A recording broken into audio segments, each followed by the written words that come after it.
is Pantheon Plus, a podcast where we go beyond tights and flights to explore other genres and movies from the past. Each month we'll have a theme. This month we are amidst a post-apocalypse, a theme that gets all the more appropriate as we get closer and closer to the end of 2020. This week we are reviewing a pretty recent film, but we are reviewing one of the best movies of the 2010s and what is already, I would say, a borderline masterpiece, George Miller's Mad Max Fury Road. My name is Max, a road warrior searching for a righteous cause. War boys, return my treasures to me. We're not going back. Come with us.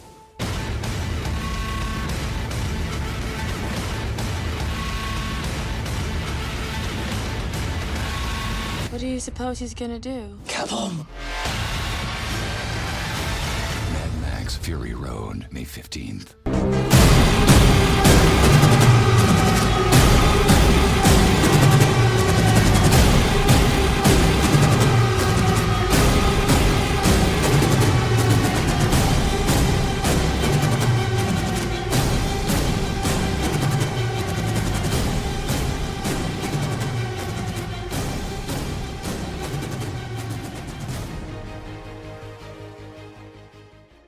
My name is Jerome Cuson. You can find me on Twitter at JeromeC1985. You can find additional episodes of this podcast through Apple Podcasts, Stitcher, Spotify, and all of your favorite podcast apps through the real world. We strongly encourage you to leave a 4 or 5-star review so as to help people discover this show and the great work that the folks at the real world are doing. If you would like to interact with us or send feedback, you could do so by following us on Twitter at Hero Pantheon. My co-host for this week and every week will be Brian DeBrain. He can be found on Twitter at Brian DeBrain. Brian, this movie is why we are doing the theme for this month, which is post-apocalypse. I really want to talk about this movie because it's, regardless of what some other people on this website think, this is, I would already classify this as a classic and a borderline masterpiece, because I think even watching this a fifth or a sixth time, I still can't believe some of the shots that are in this movie. Like, I still can't wrap my head around everything that is going on, and it's pretty remarkable just to watch this movie from a visual standpoint. Brian, you could put this movie on mute and probably be able to tell 97% of what's happening. And sometimes you just got to make it real simple, and that's all you need. Don't overthink things, and just make the plot simple, and just focus on the action and the journey ahead, right? I can't imagine what a script of this looked like. Like, I'm not talking like a spec script. I'm talking like a normal script where you don't even describe the full action sequences. You just put like action sequence, because that's usually what the job of the choreographers and the stuntman and all that kind of thing. And they usually worry about that later. But in this case, they probably had to have planned this out so detailed ahead of time to get the exact shots that they needed and to come up with the, like, I can't even imagine like some of the shots that, like you said, like, especially with like the guitar guy, to come up with that and then still be far enough where the camera is not blazed from the fire. You know what I mean? Because he's throwing fire out, I don't know, 30 feet around him. And how do you not get the camera burn from that angle? It's just ridiculous. Like, some of the things that he had to come up with, or his team came up with, it was just unbelievable. And you say it's a classic. I think it's like a top 5 all-time action movie, honestly, because, I mean, it's a visual spectacle. And sometimes it's like once in a generation type movie that kind of just takes the big screen experience like this. I mean, I remember it on the big screen and just being blown away and just feeling like, what the hell? Like, that was like a ride. Like, you were on a ride, literally, like on the journey with them. And it was just keeps moving and moving and moving, and it never stops. And even at the beginning, like, they're speeding up the frames just to get you even more like faster into the journey. Like, they don't want to slow things down. Even the small moments where they take a pause, 30 seconds later, they're off and running again. So it's the fastest 2 hours, it feels like. I mean, this is a 2-hour movie that feels like 90 minutes at times, just because it just keeps going and going and going, and everything is just happening so fast. But at the same time, it's just like so visually like engaging that, you know, when you watch it multiple times, you're seeing all these different things in the background you didn't notice before, and all these details, and the fact that they had all these like people in the background driving all these cars painted up white, and they're just in the background most of the time. So one of the things that I want to do is, so I'm going to be writing about this movie on entertherealworld.com. This is one of the movies that is quite obviously on my 100 favorite movies of all time, Brian. And my guess is that if you were to make a list of some of your favorites, that it would be as well. And a lot of what I talk about in that piece is talking a lot about the story. So what I want to do is really want to talk about kind of the technical aspects and focus some of our notes on that, because it's really fascinating to see how complicated of a movie this was to put together. The editor of this movie was Margaret Sixel. She happens to be George Miller's wife, and Sixel had 470 hours of footage to edit. Just watching the 470 hours took 3 months. When she asked why he thought she should take on this project because she had never edited an action film before, Miller replied, because if a guy did it, it would look like every other action movie, and Sixel's work did pay off. She received an Academy Award for Best Editing. This is one of 6 Academy Awards that this film won, and it is pretty remarkable. This is the first Mad Max movie to win an Academy Award. Of course, this is the 4th film in the franchise. This film won 6 Oscars at the 2016 Academy Awards. Film editing, costume design, makeup, sound mixing, sound editing, production design. I appreciate the fact that it won all these technical awards because I think it very clearly deserved to win it. But I do take issue with the fact that there are 2 awards that it did not win. One, for Best Cinematography. John Seale came out of retirement. Another 70-year-old man. Multiple 70-year-old people working on this movie, which is also remarkable. John Seale came out of retirement to head this film's cinematography, Brian, and not since Michael Jordan coming out of retirement in 1995 do I think we've seen such a successful comeback. Because if you're going to come back, this is how you do it. Yeah, I mean, it's this old school mentality that they all come from. If you look at the original trilogy of Mad Max, it's still like the same thing. They limited budget, practical effects, but make everything seem so down to earth and real and dirty.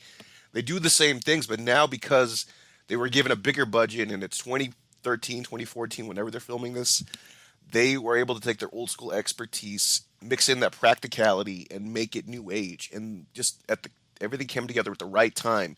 Because if you waited too long to make this movie, these people would not be here to make this movie, obviously, because they're in their 70s, right? So it's just right place, right time. And I don't think another Mad Max movie should be made, despite what I'm hearing about sequels and offshoots with, Furiosa or whatever. But if it's not George Miller, it's not going to look the same, and it's not going to feel the same. So it's not worth making, I think. And once you get because these guys who made this movie, they were in their 70s when they made this in 2013. You know what I mean? You can't do that again in your 80s. Like, no one is, I mean, God forbid, hopefully they don't die, but goddamn, like, you can't do this in your 80s. And George Miller is just, he got lucky. You know what I mean? I think he got lucky making this one, because I think this was kind of his make good for not getting Justice League done.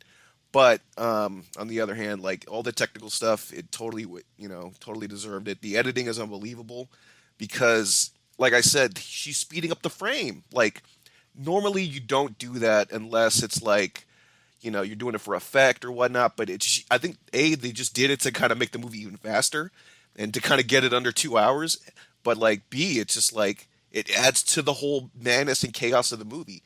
And the little things like that, and not only did they do it at the beginning of the movie, like, she sped up frames in like other parts of the movie as well.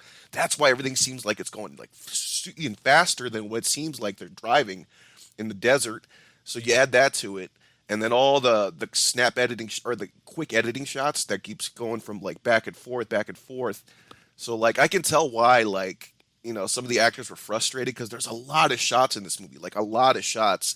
And a lot of it you can't do with doubles. You know what I mean? Because a lot of these shots, it's everyone on the rigs and on the cars themselves doing the stunts, because from afar it's going to look totally fake, right? Because they're doing so many close-ups. They did a ton of them because I think they wanted to make you think that these are the actual actors doing the stunts, and probably it was true because what even I'm reading now is like the 70-year-old women in the movie were doing their own stunts. I think that this movie is in many ways a miracle. I don't ever want to say that things are complete luck, but I think if you're going to get even a good movie, which I would say this is even better than good. Again, I think it's a borderline masterpiece, and in a few years, I would probably be willing to call this just a straight up masterpiece. But I think you do need some years of reflection before you could officially consider something a masterpiece. And part of the reason that I think this movie is so close to that is that for George Miller to do this movie, he had a couple stipulations for the production to follow. First, the cinematography would be as colorful as possible in order to differentiate the film from other post apocalyptic movies, which tend to be very saturated. The other issue is that I think a lot of blockbusters in general do not have a lot of colors, and I think that is hugely problematic and something that I'm not a big fan of. Is I wish that movies would be more colorful. That's one of the reasons that I love this movie so much. Originally, the idea was for this to be a black and white movie. I don't think it would have worked. I think it would have been even harder to tell what was going on, tell who some of the characters were. The producers strongly advised against this. I totally agree with them in this case. The other thing is that the art direction would be as beautiful as possible. Miller reasoned that people living in the post-apocalypse would try to find whatever scraps of beauty they could in their meager environment. So I love the idea of just making this so different from other modern blockbusters because this movie, number one, has a lot of colors, and 80% of the effects in this film are practical. That includes the stunts, makeup, and the sets. There is a little bit of CGI, as you can imagine, enhancing the landscape, which you can see, removing some of the stunt rigging, which I still think it looks really good, and for Furiosa's left arm, which is prosthetic.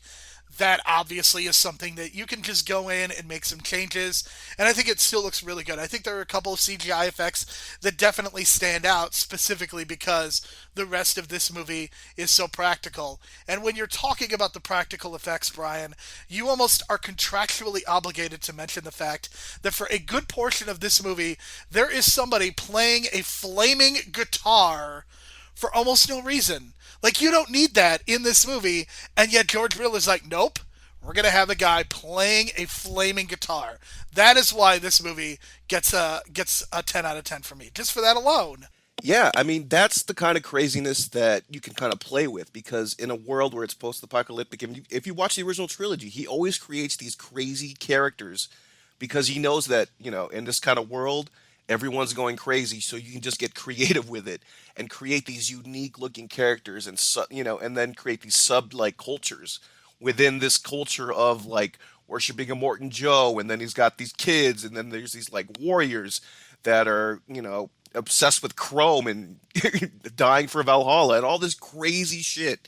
And it's just like, if you got all this crazy shit, you can just make up any crazy character you want. So someone was probably like, "Yo, let's have a guy playing guitar with flames coming out, and he's being tortured at the same time while driving on the road." And he's probably like, "Yeah, bro, let's do it," And then they just added it because again, it has nothing to do with the overall plot, but it just makes it feel like that's the guy, orchestrating the music you're listening to right now as you watch all this chaos going on. So I don't know. I thought it was really like it's over the top, but it fits the mood of how over the top this movie is because, again, like I said, it's just crazy characters out there trying to survive, kill each other, get water, get mother's milk, anything to survive, basically.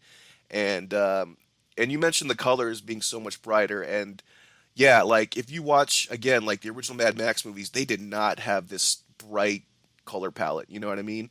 And the night shots are just incredibly well done in this movie because we're normally accustomed to like, when there's a desert scene, the only natural light you're going to get is from like a campfire scene, right? Or something cliche like that, or some kind of trope. Three Amigos, you see it.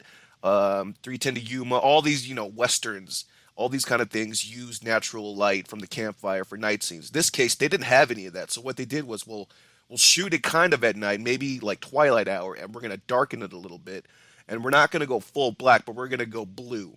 You know what I mean? So everything looks unique, giving this blue filter at night, and you can just feel that it's nighttime, right? But with this blue filter, it looks beautiful. and you can see more at night. And it's kind of like the Lord of the Rings, the Two Towers sequence, where you see everything at night with that white spotlight on everybody at night. But in this case, they did blue, and it just made it this great contrast to the bright orange yellow that you were seeing during the day.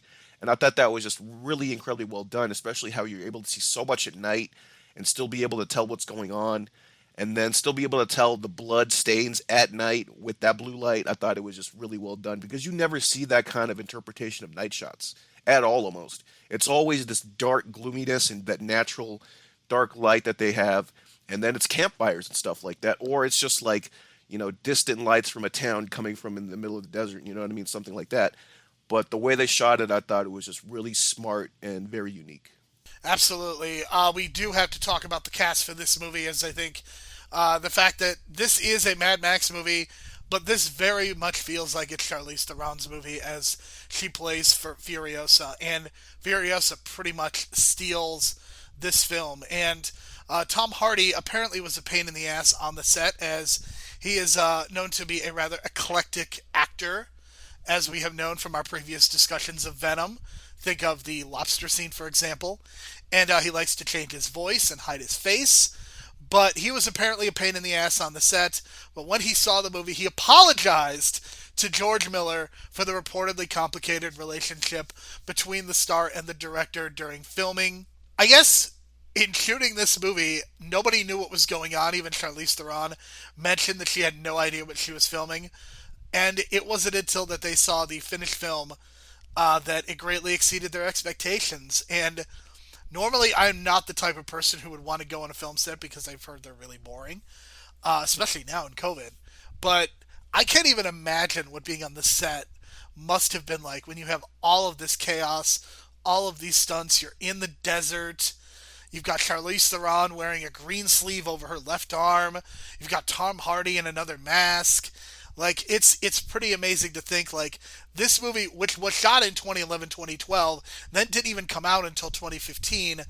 I mean, it's pretty remarkable. Just the story of this movie. I mean, there's probably a great tell-all book to be written about this movie that, because of just how bombastic it is.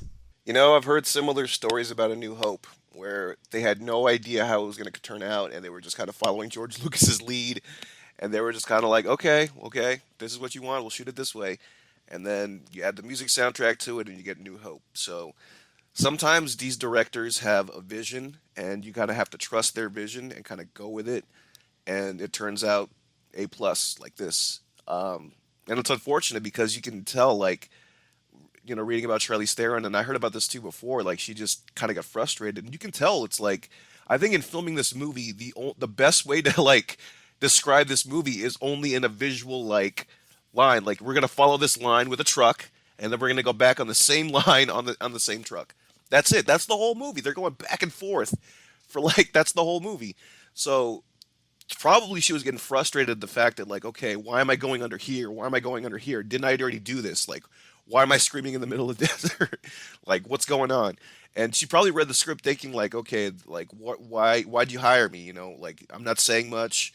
What's going on here? But it's all about the physical, appearance. It's all about the way, like, her approach to it, the way her face is, like, serious. Like, it's a different kind of role for her. You know what I mean? And it's a different kind of performance, especially when you're hardly saying anything, from time to time, and just yelling out, like, get over here, and then help me out. And then, once you get to the heart of the dialogue, what she's, there for, explaining the whole thing with the oasis or the green land that they're trying to find, and it's not there, and their past history, that came out really well. I think that builds up well because with her not talking much in the first hour, it's like you build up this mystery of, like, who is this woman? You know what I mean? And that probably frustrated her too because she didn't get to say much in the first hour. But once she starts talking more and you get to hear her story, that's when everything starts making sense. And by the time you realize that she's actually, like, the real protagonist of the movie, and Mad Max is just along for the ride. Yeah, I think that's a great way of putting it. And of course, the usual suspects were complaining about this fact, but I think it's pretty fantastic that you're kind of able to stealthily operate and bring in this new character, call it a Mad Max movie. But the reality is that the movie is really about Furiosa and kind of her journey. And I could even make the argument that Nicholas Holt's character, Nux, has more character development than either Max or Furiosa. But I did want to talk about Melissa Jaffer. 78-year-old Melissa Jaffer was asked why she took part in this film because, of course, there are a number of, we'll say, older ladies who are a part of this cast. The older actresses played the Vuvolini tribe, for lack of a better term. Jaffer said, when this role came along, I thought, well, I won't get another chance like this before I die, and that's why I took it. It was absolutely wonderful. I mean, you don't see, especially older women, get these kinds of roles. And the fact that they did, I think is really awesome because, I mean, they are so great. I think they add a lot of spice to this movie and really add a lot of pathos just by the fact that they are older, the fact that they are female, kind of going against a predominantly male group of antagonists. So it's pretty remarkable just the way that even that aspect of the film works. That yes, you have this great cast on top, but just even the little things, even the little performances, even among the breeders themselves, I think they did such a great job of casting. I want that in like superhero movies now because I guess we just have a lack of, older female heroes, protagonists passing down knowledge to the younger ones, right? And we're usually seeing like, the heroes, like female heroes in their like 30s, 40s, right? And then they're talking to like, younger teens, 20-year-olds. I'm not used to seeing like 70-year-old women pass down hero knowledge, you know what I mean? To a younger generation. You almost never see that in any like superhero action movie. It's very rare. So when I'm watching that scene where it's just her talking to her about the plants and stuff and what's in her bag, like it was very refreshing because like it's just lacking. It's a serious lacking in like these hero movies that we're so used to watching. We're so used to seeing the old men, who have these old past histories, talk to the young guys and then pass down their knowledge. But we never see it's women. And this is one of the first times I've seen that, and it just sticks out because it's like, yeah, give me more of that. Give me a scene in like, Captain Marvel where you got like an older female character, not like Annette Bening, but I'm talking like 70s, 80s, you know what I mean? Pass down that knowledge and you know what I mean? Give me something authentic like that because I thought that was just so refreshing to see. And then the fact that she's doing her own stunts, and the fact that somehow they made them seem so, I don't know. I guess it's because their eyes, right? They have these bright eye colors, and the fact that they're covered in dirt, and when they open their eyes, it just sticks out. You know what I mean? I don't know how they did it. Just something about the way they filmed these people, I guess. But like Miller said, he wanted to have bright colors. And when you see that tribe for the first time, it's like, wow, they got their own thing going. They're on the bikes, and then when they take the masks off, their eyes are just popping. So I thought that was just really well shot as well. Yeah, I'm sure that some of that is trick lighting. I'm sure that some of it is, again, just the dark dirt that is on their faces, and it really contrasts to what their eyes look like. And I think there is so much about this movie that works. It's going to take a while to get through. The plot is incredibly simplistic. It is very much a movie where they drive to one place and then they essentially drive back. And I think that it would be easy to say that that's all that this movie is, but you're really missing the point if you just think that it's about a group of people driving back and forth. I mean, there's a lot going on here, but I appreciate the fact that this movie is so immersive. This movie immerses you in what's going on right away. We see what's happening with Max and Glory, who is not his daughter. And I think this is almost something that does not work, but they don't really explain a lot. And it takes a while for them to even explain the breeders and for us to see the breeders and to understand what Furiosa is doing. I mean, we go through the first 30 minutes of this movie. The first action scene is basically the first 30 minutes of this movie. I don't know if I've ever seen that. I mean, I think a movie like John Wick 3 comes pretty close, but even that movie had like some time to slow things down. This movie has a few minutes where they slow down, but there's still so much driving, so much chasing, so much going around. I mean, I would say that 80 to 85% of this movie is involving somebody driving around, and that's how dialogue is being exchanged, and it is pretty remarkable. So I think that even though the plot is simplistic, I also think the fact that it is so immersive is what makes it work. Yeah, so in the originals, he would always open up the movies with this, like a narrator explaining the whole nuclear holocaust background of everything going on. In this case, he didn't really do that. He just kind of just jumps right in. And I think that's fine. I think the whole idea of putting Max in it is kind of for the old school fans of his work like me. But then doing the whole Furiosa plot, that's kind of what he really wanted to do. So I think it was kind of like a compromise that he brought in the Mad Max name, put him in here, even though it's a Furiosa movie.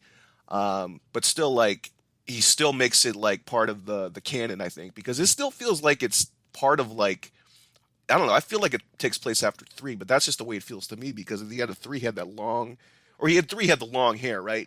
And then they cut it, but again, in between that time is probably when I'm assuming that he grew the hair out again, because it just seems like Max is the kind of guy that doesn't stick with the groups that he ends up, help saving at the end. Like he doesn't stick with the people at the end of two. He doesn't stick with the people at the end of three. Well, it kind of looks like he sticks with that tribe of kids at the end of three, but just knowing Max and the way he leaves at the end of this movie, that's just his MO. He's just going to keep going and going and traveling along. So to me, this kind of fits the canon a little bit, despite the lack of explanation. But I think the lack of explanation was just for like the modern audience to not get so confused and wrapped up in the past and just kind of embrace this new soft reboot, I want to call it, but just so they can embrace it and kind of just jump right into the story. And you mentioned the first 30 minutes being nonstop. The only other movie I can think of is Infinity War, because it's the same thing. It's like it stops at the 30-minute mark and it takes that pause, and it's almost the same effect, and it's very well done. And I think in this kind of movie, it's got to be like nonstop because that's the draw and that's the appeal because of the simplistic plot. But then it's not necessarily simplistic. It's just there's these little things going on in the background because if it's the end of the world, where are you going to get your water? So that's kind of the thing, controlling the people with the water supply, gaining their loyalty and trust, kind of acting like a god.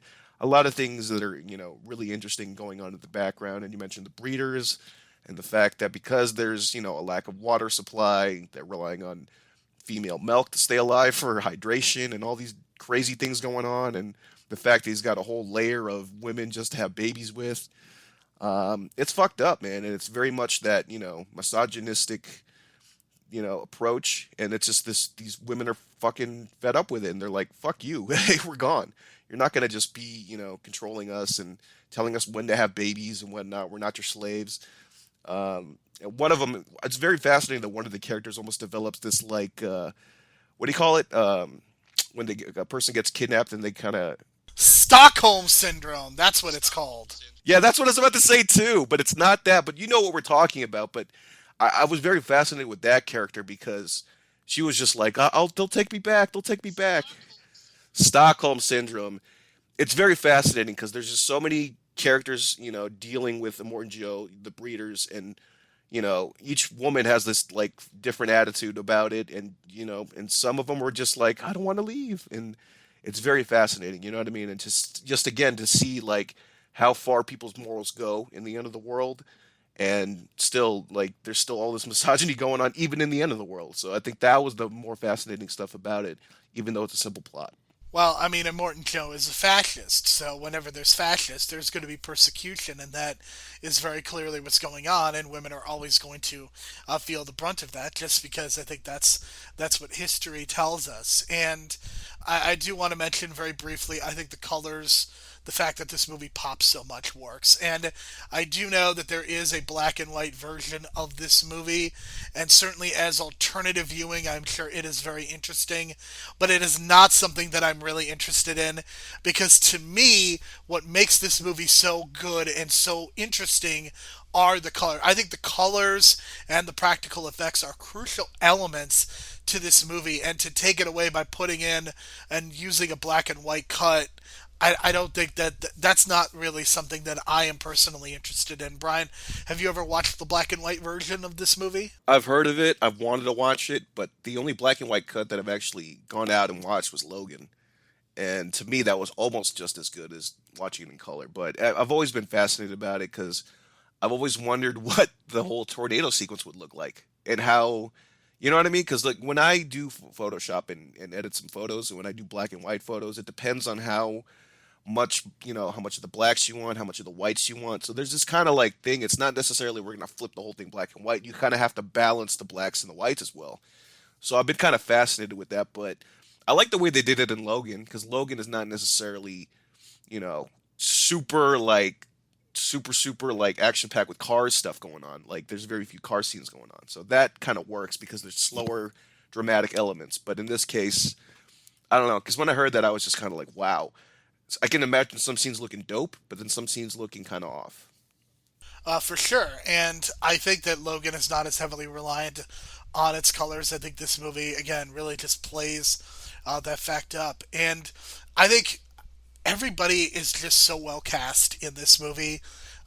Talking first about Tom Hardy as Max, I think he does a really good job. I think he's one of those guys that I think he gets lost in some of his roles, and I think Tom Hardy has almost become a parody of himself because of the way that he changes his voices and the fact that he is always trying to put something on his face, like you see in Dunkirk and Dark Knight Rises, and even the first part of this movie. So Tom Hardy is kind of a parody of himself, but to an extent, I think that he's still a really good performer. And I'm not sure if he's as good as Mel Gibson, but I think that he is very good at supporting Furiosa, and that's not something that I could see Mel Gibson doing very well.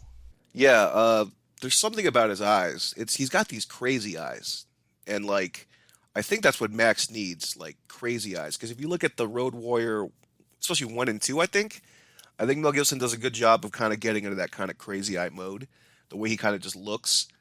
Not so much three, but I think one and two he kind of gets that a little bit. Here, I think Tom Hardy kind of understands that because he did Venom, and I hate to say that, but like he did Venom, and well, I mean this was before, but you can tell like he can tap into that kind of like loosey goosey craziness that a role like this needs because again I mentioned this is a world full of crazy people and everyone's nuts, right, in their own kind of world.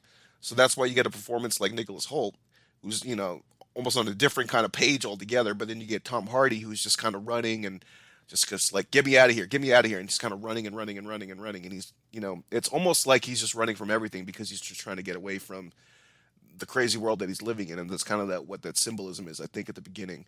But yeah, I think him in this role just fits.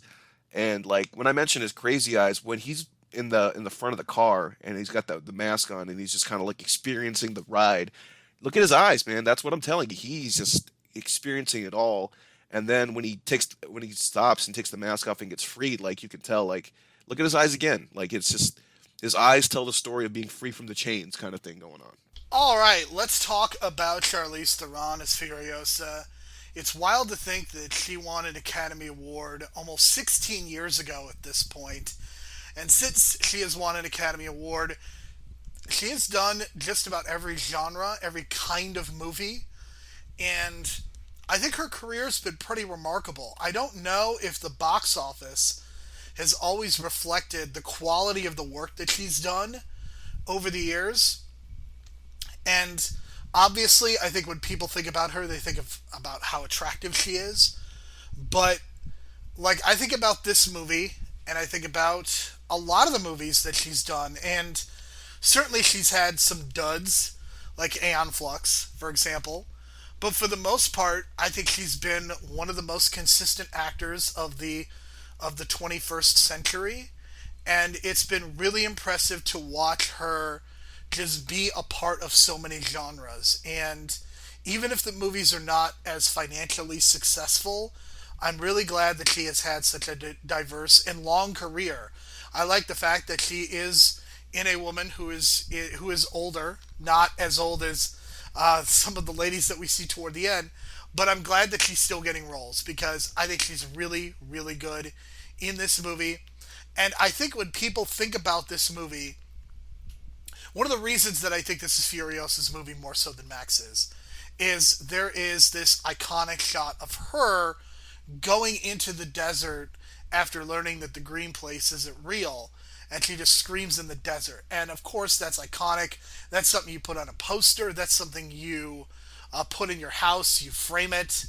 I mean, it is one of the most iconic moments, and obviously a lot of the credit has to go to George Miller and his crew, but the fact that she is there as a part of this, I think is a real sign. The fact that she gets that money shot, to me, makes it Furiosa's movie. Yeah, that's what I thought in the theater too. Like, especially when I don't know when you got Mad Max strapped there, just enjoying the ride for the first 30 minutes. He's not really even doing the driving, and it's she's leading the way. So that's kind of what it felt to me. And yeah, that shot is pretty. That's probably the gut punch of the movie, the emotional gut punch. Even though it's not as emotional as like Train to Busan at the end, but that was definitely like. I mean, for me, knowing a Mad Max kind of movie, like I figured, like it's probably not real. Like, there's no green place in this desert. I mean, from what I understand of the dialogue, it did exist. It just over the years, the desert just destroyed it, and that's what happens.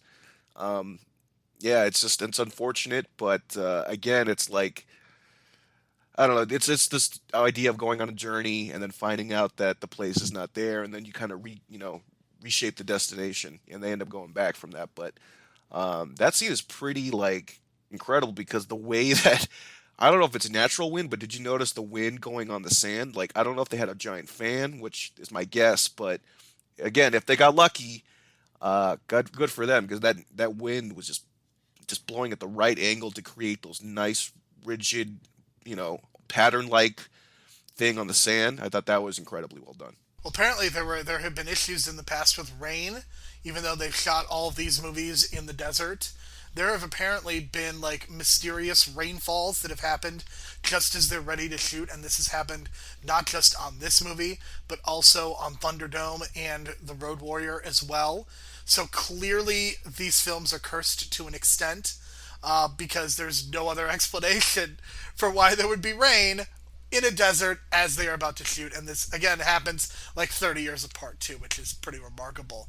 But yes, so we've talked about the first two. I really want to talk about Nicholas Hoult as Nux, because I think Nicholas Hoult, I think he is Beast to a lot of people from the X-Men. I think that is probably the least interesting role that he has ever played. I think he's awesome in this movie. I think he might. It's real close between him and Charlize Theron for me for best performance, because he is the character that grows. Because when he starts this movie, he is fully ingrained in trying to be one of Immortan Joe's kind of chosen ones. He is willing to give his life, sacrifice himself for whatever the greater good is, and by the end of the movie, he is firmly implanted on the side of our protagonists, and you see some whatever kind of character growth you could see in a movie like this. That's kind of what he goes through, and he probably gets more dialogue than Furiosa and Max combined. Nux is kind of the character that we follow from beginning until the moment that he sacrifices himself, and that to me is pretty amazing in a movie of this sort, where you've got Mad Max in the title, but the movie is really about Furiosa, but Nux is the character that kind of has the most growth. And even though he is kind of if you think of this in terms of class, he's very much kind of a lower class citizen, and he is the one who I think you might think of most fondly because of the sacrifices that he made. Yeah, he's the only one with like a full kind of arc. It's very strange, but at the same time, I was like, okay, well, that made sense because it does have a payoff. Like the idea that he was going to sacrifice himself for Joe, it backfires, and then he tries again, backfires.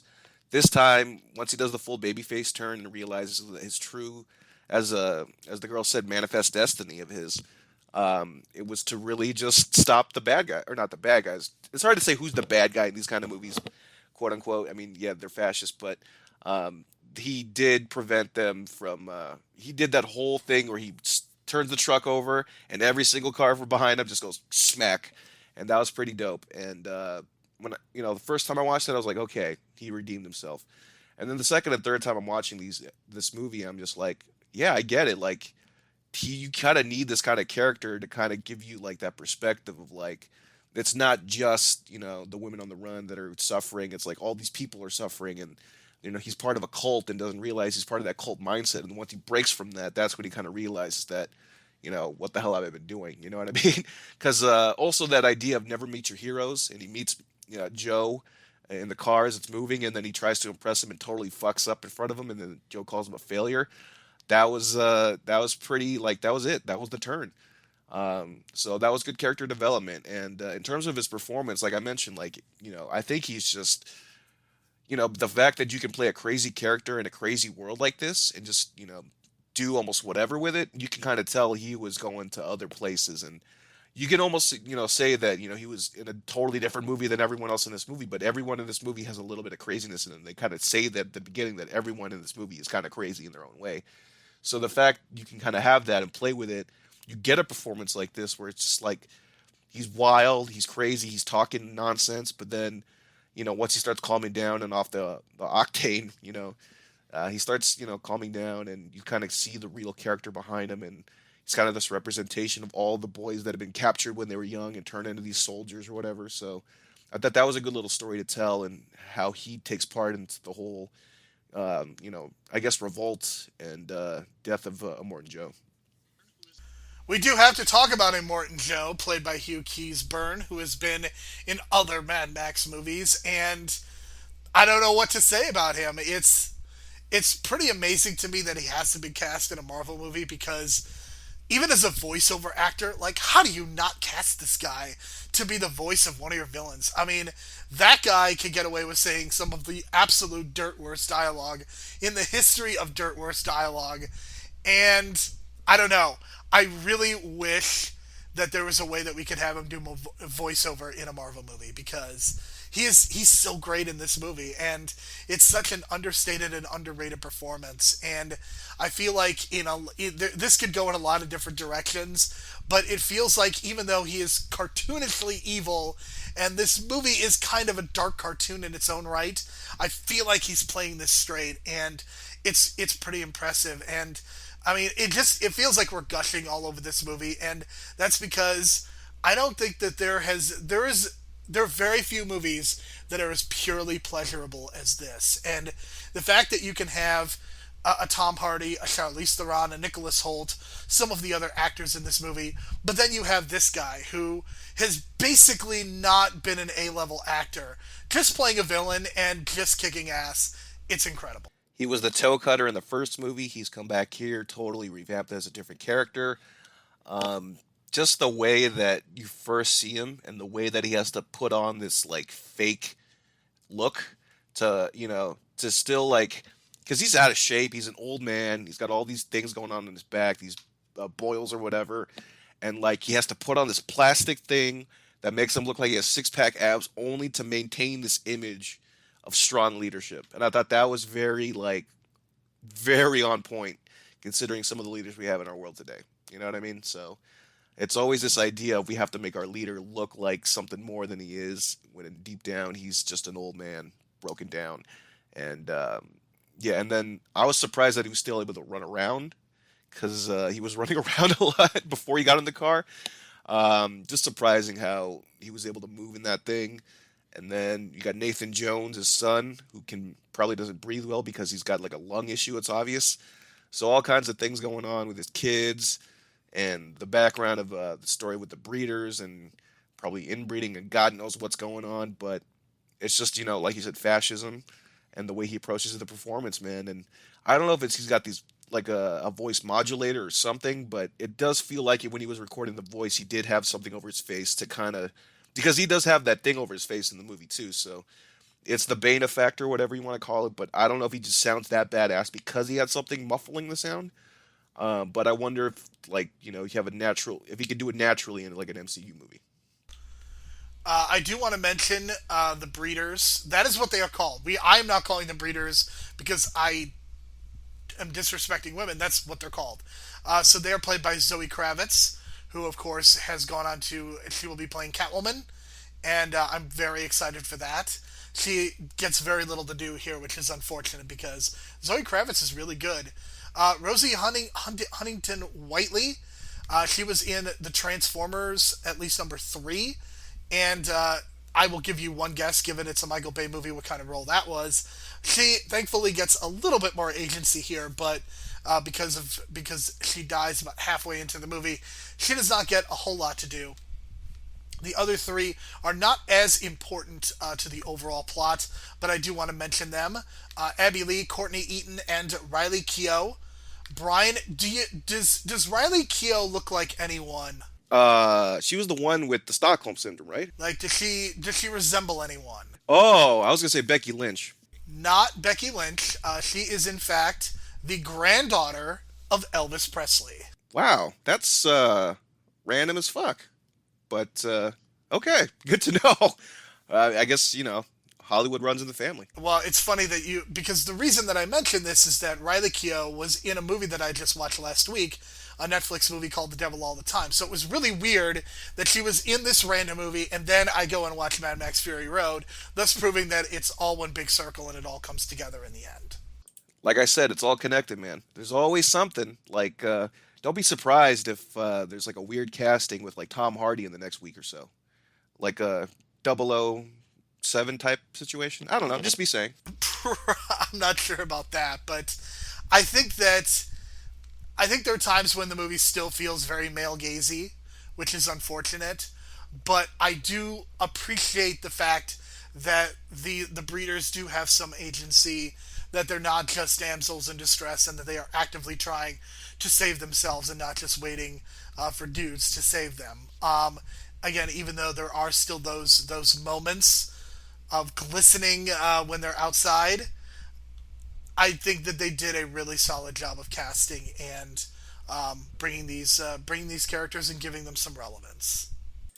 Yeah, I thought they did a pretty good job of that, and I did. It was that male gazy scene when they were drinking the water and stuff. But then once they start kicking ass on their own while pregnant, I thought that was very cool. You know what I mean? Like, yeah, you got Bryce Dallas Howard on heels in Jurassic World or whatever, but something about like a kick-ass pregnant woman, man. I don't know. I think it's awesome. It's awesome to see because you hardly ever see that.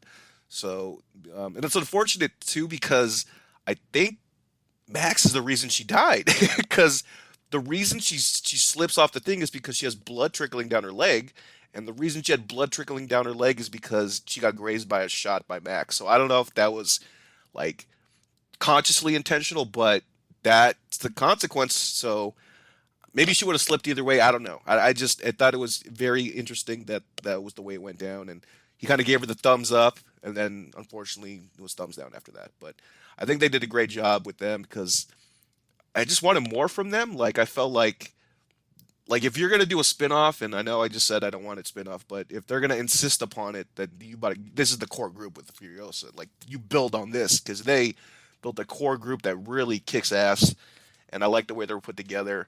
And yeah, I don't know if a lot of the Volvani are left, but I would like some I hope the grandmas kind of survived a little bit of it and kind of if they are like I said if they are going to do a sequel offshoot or whatever like they've rumored, but do something like that with the women because that's they were the best part I think to me like because you hardly get to see that, you know what I mean, and them kicking ass and the way they did it, and just no fear, you know what I mean, just no fear, and the fact that they're jumping between cars and helping out Max and Furiosa, just getting in the thick of things, I thought it was impressive. I agree. I was just totally impressed by so many aspects of this movie, and I think if we were just to talk more about it, I think it would just be us gushing over each and every moment. But there's so much that stands out. I did want to mention the score, which I think is pretty fantastic. They do use some recognizable classical elements to the score, but there is also just a very propulsive kind of score that I'm sure has helped many a writer over the last 5 years or so. So yeah, it's a really good score. So Brian, talk about the score, and you wanted to mention a specific connection to a western from the past. Okay, so the score is Junkie XL, and he does a good job. I like the heavy strings that he uses because it does sound like a Dark Knight DC type movie, but for some reason it just fits, especially when it's kind of transitioning to the electric guitar. Somehow those kind of moods just kind of merge and smoothly kind of merge together. I don't know how, but somehow he was able to connect the hard rock dude with the fucking guitar and then kind of ease in this like heavy dark score. Not dark, but like deep heavy on the strings because of the drama going on. And I guess because of those deep, heavy strings, it kind of creates this giant scope of like, like when you do a wide shot of the desert and you hear those heavy fucking strings, man, it just feels like this giant atmosphere around you. So I thought that was well done in terms of the atmosphere. Because I remember being in the theater and just being surrounded by the sound, and then being in the tornado scene, I just felt like totally immersed. And I think the music really helped in that aspect as well. So the scene I want to mention is the scene where Max goes off in the night, kills those dudes, and comes back, and we never see what happens. He just brings back a bunch of ammunition and supplies or whatnot. But that was taken directly from Seven Samurai. Akira Kurosawa's, I think I want to say 1957's Seven Samurai, which has been, turned into the Magnificent Seven, and a lot of the shots that they created in that movie were used in future action movies and Star Wars movies and stuff like that, and direct lines were taken from that. But this was directly taken from that because in Seven Samurai, there's a scene where one of the badass samurais says, "There's these group of guys ahead. There's these soldiers that are coming to attack the town. I'm gonna go take care of them, and I'm gonna come back." And he does the same thing. He walks away into the darkness. The next shot is him coming back from the darkness back to them, and then he's like, "They're all dead." And then I was like, "Whoa, he killed them all." You don't see it, but just the idea of it in your head makes, I guess, the fact that you don't see some stuff adds to it. So they did the exact same shot. And I found this video online and they compared it. It's the same. He shot it the same way. It was a total homage to Seven Samurai and that badass idea of a guy walking off into the darkness, like, "I'm going to take care of the bad guys and I'll be back." Just comes back with all their weapons, and the fact that, he's covered in blood, and then Furiosa goes, "It's not his blood." So, yeah, that was totally badass, and I marked out, and I thought of it the first time when I saw this movie in theaters, and then subsequently when I got the anthology like 6 months later, and I'm watching it, I'm like, this feels so familiar, and then I remembered it's Seven Samurai. And then, the other day I find the video, and it's exactly the way that they shot it in Seven Samurai. That is pretty remarkable. That is a great scene. I will say that there are times when I am very much a show don't tell person, but there are times when in a movie I think sometimes telling can be just as effective. In this case, this is a movie that has so much action, is so propulsive, that just having that moment I think works in its favor because just of that piece of dialogue that Furiosa delivers and the fact that we see the results of what happened. It's pretty fantastic and shows what a badass Max still is. The only thing that I don't think works, Brian, is Glory. This character, it's not really clear what her role is. The first time I thought it was her daughter who was dead when I watched this in theaters, but it was only reading about Glory afterward that I realized who this character was, and the lack of explanation really hindered just getting into that part of the movie. So I don't think that this is not a perfect movie because Glory is an important part of this movie and the way that she flashes in and out of Max's head throughout the 2 hours. It's really unfortunate that the movie does not better explain Glory and give her a more clear connection to Max because I think it would have helped those particular scenes. I would have just cut it all together because there's no payoff to it. And I was thinking the same thing when I saw this the first time. I was like, "Oh, that's got to be his daughter from the first one."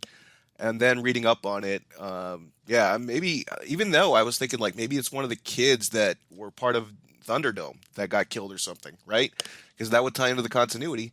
But no, they just have like a lack of explanation for it, and the only payoff is like he puts his hand up for the arrow thing, but then there's no really like explanation, and you know what I mean. I guess it was one of those things that they had intentions for, but this is me theorizing and me guessing, and this ties into the speeding up the frames at the beginning and then speeding up the frames in certain scenes. I really think they wanted to get this under 2 hours. Like I really feel like that was the goal because this clocks in at like 150, what, 5 hour 55 before the credits. So I think that might have had something to do with the lack of explanation because, again, Warner Brothers has this thing, and I don't know how much control they had, but they were very adamant that Justice League was exactly 2 hours or less, right? This comes in at exactly 2 hours, and it just felt like, well, if they didn't speed up those frames, which were cool, it probably would have been 2 hours 5 minutes, right? And then you start thinking like, well, okay, maybe they just cut this thing with the girl because they didn't want to explain or they just ran out of time. But the way I'm thinking, it feels like a time restriction thing, knowing Warner Brothers in their history. I love the fact that it's 2 hours and not 2 hours, like even 2 hours at 15 minutes. I love that it is just a clean, even 2 hours. That's it. I think it works to the movie's advantage in some ways, even though there is the lack of explanation to glory. I don't think it completely ruins the movie. It does not take very much away from it. So I don't know. I think that it works perfectly fine for me at 2 hours. Let's talk about the MVP. Is there even an argument that it is anyone but George Miller? Go for it. See if you can make the argument.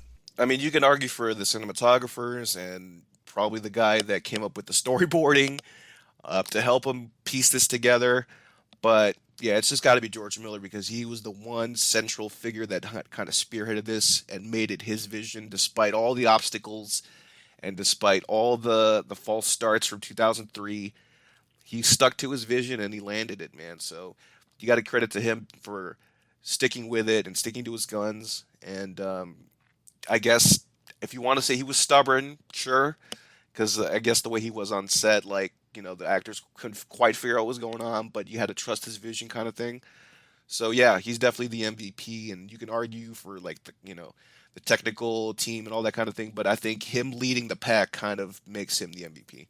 I could see the argument being made for Maxine Sextel, who's the editor.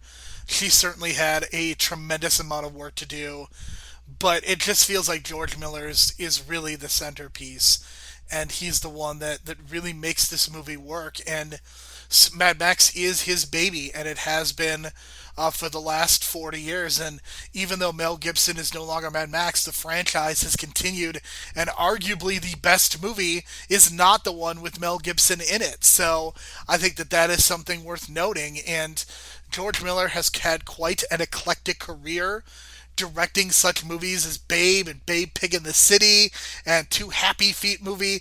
So he is somebody who has gone in a lot of different directions. And the fact that at the age of 67, basically putting this movie together, it is absolutely remarkable. And what an achievement. Best performance, I'm going with Charlize Theron. I think there is a strong argument actually to be made for Nicholas Hoult. But to me, when you put it all together, the fact that Furiosa may get a spin-off or even a prequel, I think a lot of that has to do with the way that Charlize Theron plays the character. She is very good in action movies, so much better than I think 90% of the actors out there who have done these action movies, because she does not play it in a campy or almost a self-parody. She plays it in a very sincere, straightforward way, and I think that's very admirable. I think you've seen that also in a movie like Atomic Blonde. Very similar. So for me, best performance, Charlize Theron. Yeah, Charlize Theron killed it in this movie, and we mentioned the iconic shot in the desert where she's on her knees pleading with God knows who, thinking like, what am I going to do now? But I think the other really, to me, iconic shot is at the end where they're looking at her as the leader now. And she's got one eye shut. She's, half dead. She just had a blood transfusion to keep her alive. Her lungs were collapsing. And she's standing there and, she's humbly just standing there realizing that, whoa, I'm the leader now. And I didn't plan that, but now I'm the leader, practically. So I thought that was a great transition in the way that she just kind of looked like humbled and like bewildered and just kind of taking it in. I thought that was a great way to approach it because you put yourself in that position. 30 minutes earlier, you thought you were dead. 30 minutes later, you're leader of a town now, or a post-apocalyptic town with a big source of water and all kinds of plants going on, and now you're a leader. So I thought that was the way, ending it like that, it's a great way to end it. Max goes off on his own, and I thought she did a hell of a job, man. And then even in the stuff where she's like in the car and the stuff that's probably frustrating her on set when she was filming it, her doing the stuff practically and looking and driving the car, it just made it more authentic and feel real. So that's it. Those are our thoughts on Mad Max Fury Road. And just to kind of put a bow on this episode, I think this legitimately is one of the best movies of the 2010s. I've said it a couple times. I just want to reiterate that this movie is just one of the best of the decade. And I think if you look at so many critics' lists, this cracked their best of the decade. Some people even regarded it as the best movie of the decade, which I'm not sure if I'm willing to go that far, but certainly the fact that there is even an argument to be made just speaks to how good of an action thriller, horror, science fiction piece of entertainment, just to even quantify this is as a piece of genre entertainment is really hard, and it is one of my favorite movies. It is in perpetuity going to be one of my favorites. I also think what makes this movie special is that it feels timeless in a way, even though it's kind of in this post-apocalyptic world. There's not like a piece of technology that's going to age this movie terribly. This is a movie that you're going to be able to enjoy 20, 30, 40 years from now because of those practical elements. This movie's still going to look really good if you are alive and watching this in 2060. So, for me, Mad Max Fury Road is just a fantastic piece of entertainment, and I hope at some point we get more blockbusters like this one. Yeah, and think about it. Thinking about it now, it's like this might be one of the few movies you'll see from the 2010s that doesn't have a cell phone in it. Just think about that. And yeah, the only thing that I wanted, and this is me being a nerd, but I wanted like a Tina Turner cameo or something like that because that would have been incredible. You know what I mean? Just for the fans who are just the old school fans of the Mad Max stuff, but just the little things like that. But the fact that they got the original toe cutter guy as the main villain, that was, I guess, enough. For sure. All right, Brian. So we cannot talk about what's going on in November because we don't know what's going on in November as we are recording this.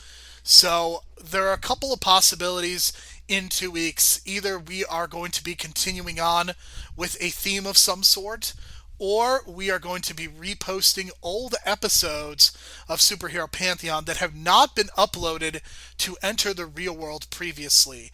So we will keep you updated on at Hero Pantheon and on the podcast in 2 weeks about what exactly is going to be happening with the show.